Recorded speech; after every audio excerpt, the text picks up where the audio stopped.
रात के 11 बज चुके थे। स्टेशन पर अजीब सी खामोशी थी। सिर्फ कहीं दूर से आती हुई ट्रेन की हल्की सी आवाज और प्लेटफॉर्म पर जलती पीली लाइट्स जो जमीन पर लंबी परछाइयां बना रही थीं। अदील प्लेटफॉर्म नंबर 3 के एक पुराने बेंच पर बैठा था। उसके हाथ में एक पुरानी घड़ी थी जिसे वो हर 2 मिनट बाद देख लेता, जैसे वक्त को जोर देकर तेज चलाना चाहता हो।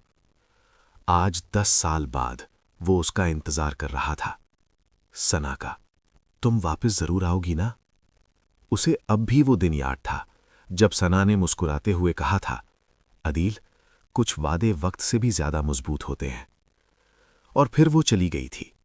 एक छोटी सी गलतफहमी, थोड़ी सी जिद और बहुत सारा खामोश गम।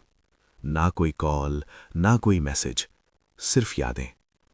प्लेटफॉर्म पर एक ट्रेन रुकती है, लोग उतरते हैं, कुछ हंसते हुए, कुछ थके हुए। अदील हर चेहरा गौर से देखता है, लेकिन सना नहीं होती। ट्रेन चली जाती है। प्लेटफॉर्म फिर से खाली। हवा थोड़ी ठंडी हो गई थी। अदील उठकर धीरे धीरे चलने लगता है। उसे लगता है शायद वो पागल हो गया है। 10 साल बाद कोई क्यों आएगा? वो खुद से मुस्कुराता है, लेकिन आंखों में नमी आ चुकी होती है। तभी एक्सक्यूज मी, एक हल्की सी आवाज उसके पीछे से आती है। अदील रुक जाता है। दिल जोर से धड़कता है। वो धीरे से मुड़ता है, लेकिन वो सना नहीं होती। एक छोटी सी लड़की होती है, 8 या 9 साल की। उसके हाथ में एक पुरानी सी डायरी होती है। ये आपके लिए है, वो कहती है। अदील हैरान हो जाता है। मेरे लिए? जी, एक आंटी ने दी थी।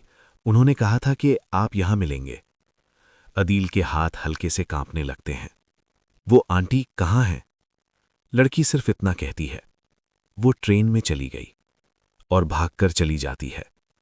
अदील के हाथ में अब वो डायरी होती है। उसका दिल कह रहा होता है कि इसे ना खोले, लेकिन वो फिर भी धीरे से पहला सफ़ा खोलता है। अंदर लिखा होता है, अदील, अगर तुम ये पढ़ रहे हो तो इसका मतलब है मैं तुमसे मिलने की हिम्मत फिर भी नहीं कर पाई। उसकी सांसें रुक सी जाती हैं। वो जल्दी जल्दी अगले सफ़े पलटने लगता है।